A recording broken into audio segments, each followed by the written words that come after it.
All right, this video will cover notes from section 3.1, solving linear equations, starting with number 1. Is x equals 1 a solution to this equation? So we're asking if we substitute -1 everywhere that we see x, or substitute +1 everywhere that we see x, will that equation equal -1/5? So when we substitute -1 or substitute 1 for x, we'll get -1/3 times 4 minus 1 in parentheses plus 2/5 times x plus 1 or 1 plus 1 in parentheses. We're simplifying these terms that are in parentheses. 4 minus 1 gives us 3. 1 plus 1 gives us 2. And then we carry down those fractions in front. So -1/3 and +2/5, we carry those down. And again, we're checking to see if when we add these two terms together, if it equals -1/5. So now -1/3 times 3, that 3 written as a fraction would be 3/1. So numerator times numerator, 1 times 3 gives us 3. So that's -3 in the numerator. And in the denominator, 3 times 1 gives us 3. And -3 divided by 3 is -1. Plus, this 2 as a fraction will be 2/1. The numerator times the numerator, top times top. 2 times 2 gives us 4. And in the denominator, 5 times 1 gives us 5. So -1 plus 4/5, is that equal to -1/5? And it is. That checks out. We can change this 1 to a fraction so that we can add 4/5 in fraction form. We have to get the common denominator. Right now, if we make 1 a fraction, 1 divided by 1, these denominators are not alike, so we can't add them written as they are. Now, you can always change this to a decimal, but if you want to keep it in fraction form, we have to convert this -1/1 to a fraction that also has 5 in the denominator.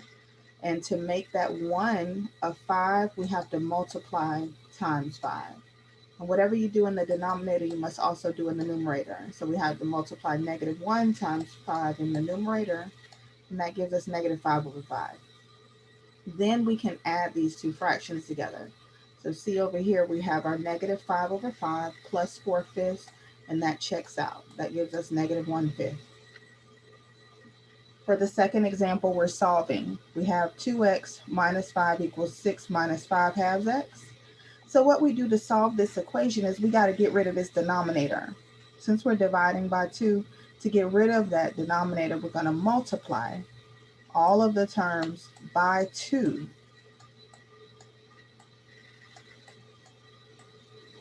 And let's see what happens here.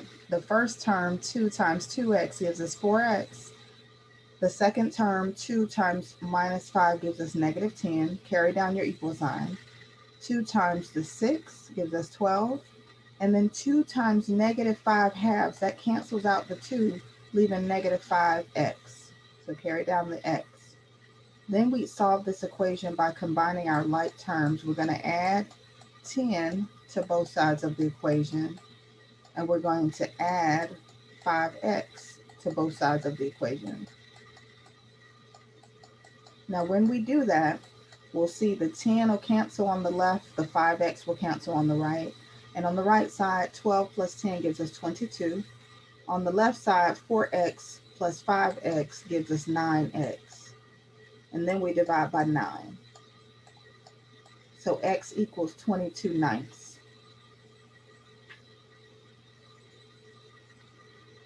For the next example, we have 3 minus 4x divided by 5 equals 3x minus 1 divided by 2.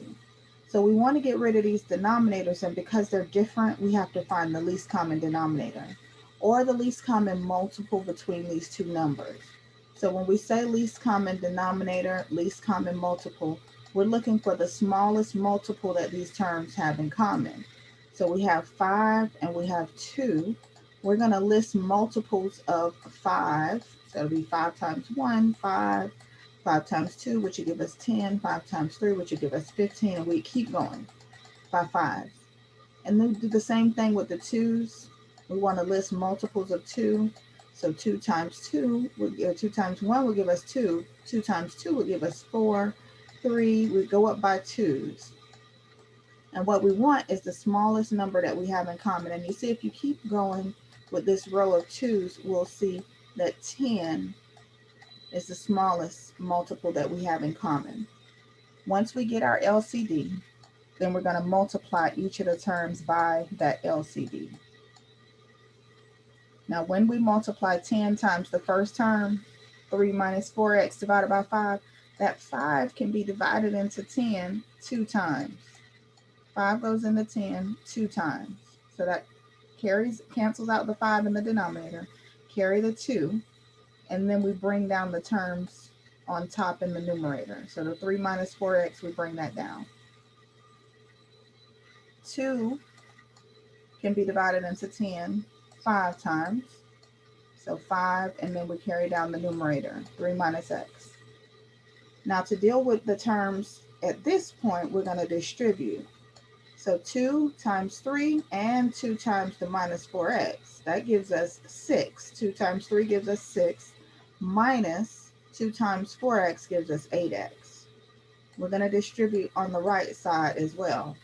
5 times 3x gives us 15x. 5 times the minus 1 gives us minus 5. We're going to solve this equation, subtract 6 from both sides of the equation, and subtract 15x from both sides of the equation. So we see negative 8x minus 15x gives us negative 23x, and negative 5 minus 6 gives us negative 11. Then we divide both sides of the equation by negative 23. So x equals positive 11/23. So a negative divided by a negative makes this positive 11/23.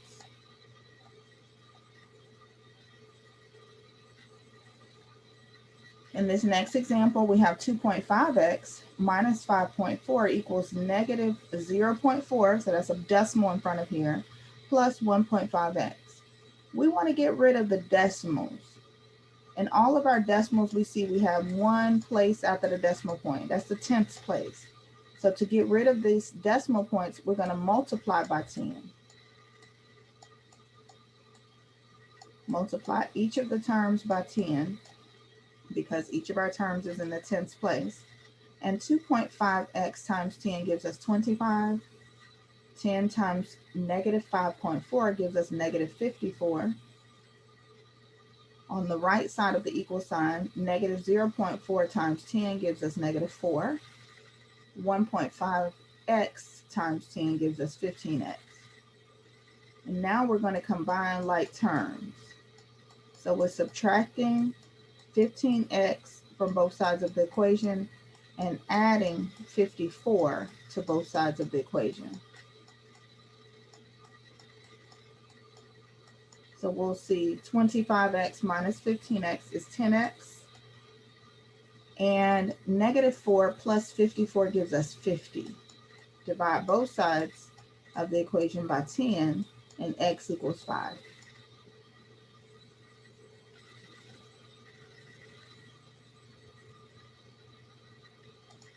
All right, in the next example, we have 4 times y plus 1. We need to distribute this 4.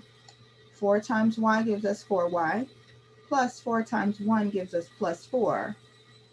This minus is in front of the 3 minus 5y, so we're going to distribute that minus sign. That's negative times 3 gives us negative 3. Negative times negative 5y gives us positive 5y. And then on the right side of the equal sign, we're distributing negative 2. Negative 2 times y gives us negative 2y. Negative 2 times negative 2 gives us positive 4. We'll combine like terms, and this time we have like terms that are on the same side of the equal sign. So the 4y and the 5y we combine to get 9y. And 4 minus 3 gives us 1. We carry down the terms on the right side of the equal sign, and now we're going to add the 2y to both sides of the equation. Those like terms are on opposite sides of the equal sign. So add 2y to both sides of the equation and subtract 1. Now when we do that, 9y plus 2y on the left side gives us 11y. And on the right side of the equal sign, 4 minus 1 gives us 3. Divide both sides of the equation by 11. So we'll get y equals 3/11.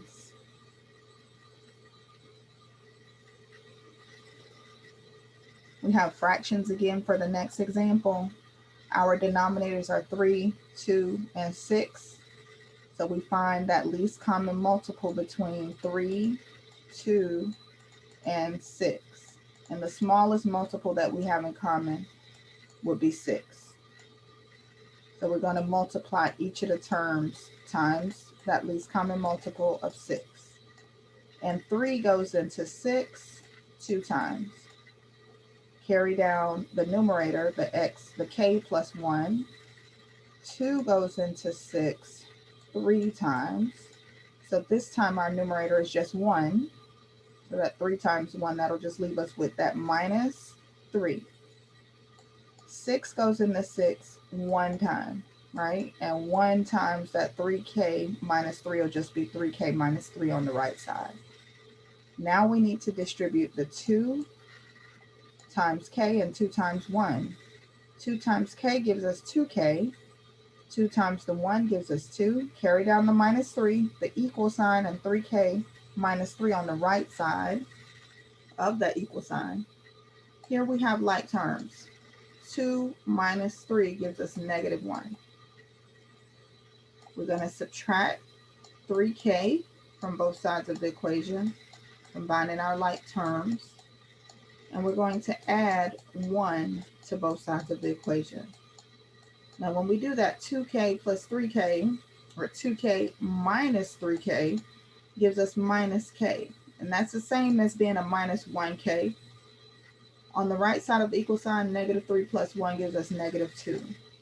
We divide both sides of the equation by negative 1. So k equals positive 2.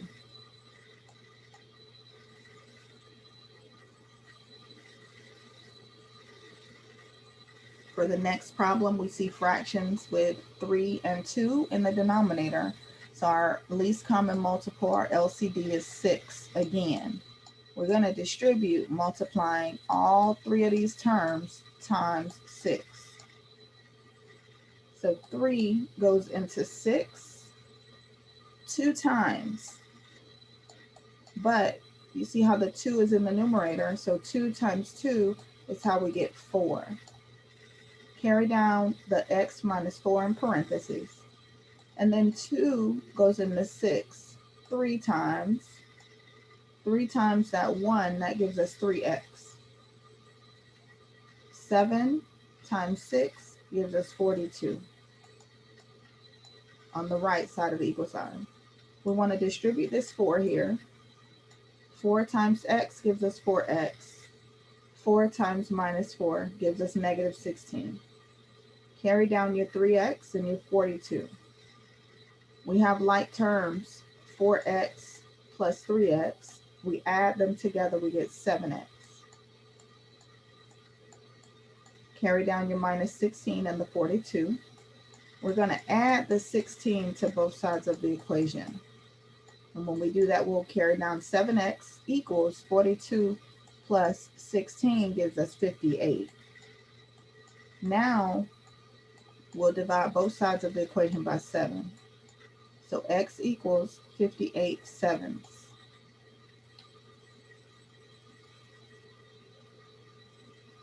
All right, for the next problem, we're distributing 5. 5 times x gives us 5x. 5 times minus 2 gives you negative 10. Carry down your plus 4. Carry down your 5x plus 7 on the right side. See, we have like terms, negative 10 plus 4 gives us negative 6. And now we'll combine like terms that are on opposite sides of the equal sign. So we're subtracting 5x from both sides, and we're adding 6 to both sides of the equation. We'll get 5x minus 5x, that becomes 0. And on the right side, 7 plus 6 gives us 13. These two are not equal, therefore, this answer is no solution.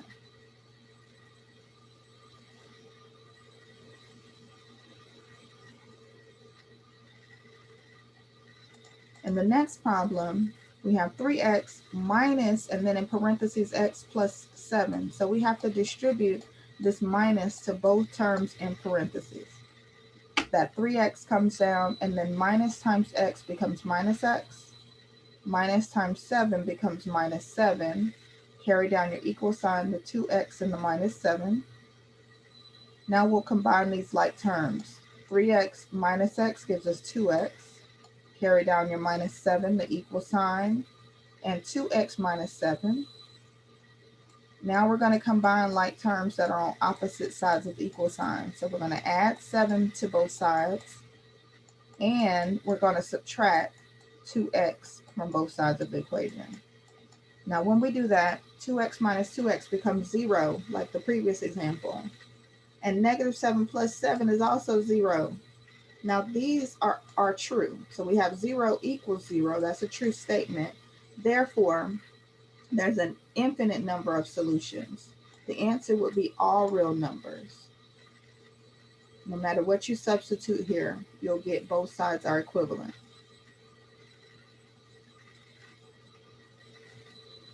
All right, let's look at this word problem. In 1991, the life expectancy of a female is age 78.8. In 1993, the expectancy rate was 79.4.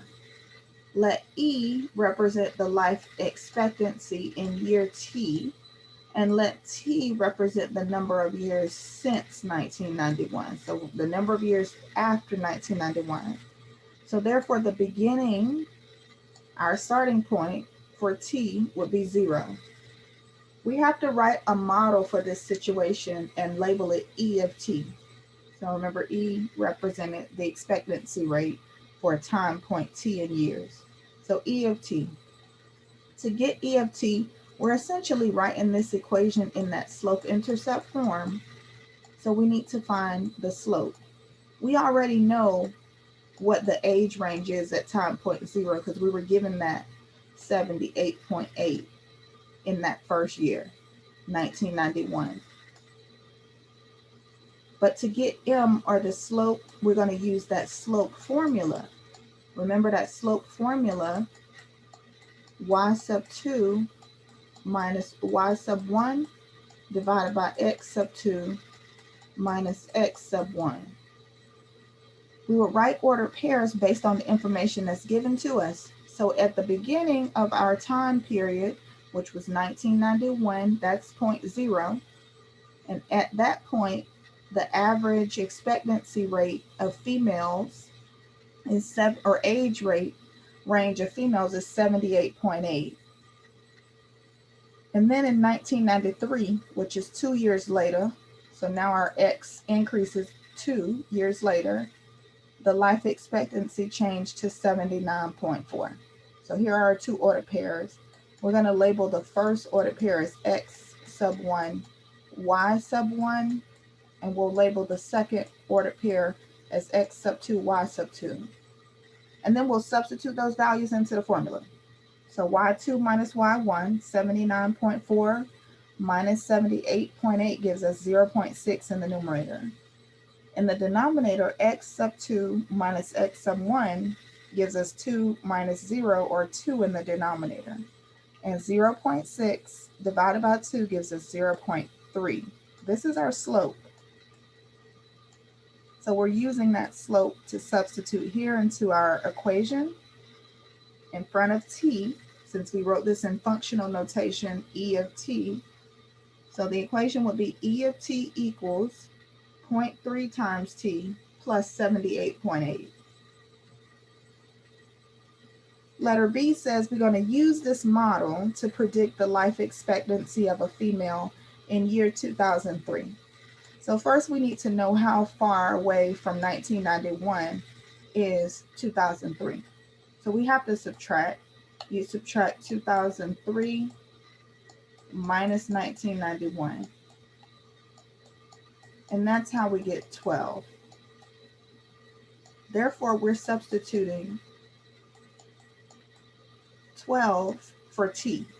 So in our function, where t was, remember we had e of t right here, we're substituting 12.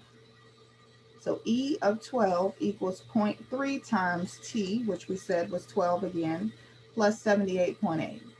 We multiply here, 0.3 times 12 gives us 3.6 plus 78.8, 82.4 is what you should get when you add them together. So predicting the life expectancy of a female in year 2003, the life expectancy is expected to be 82.4 years. All right, that's the last example from 3.1. We'll stop here.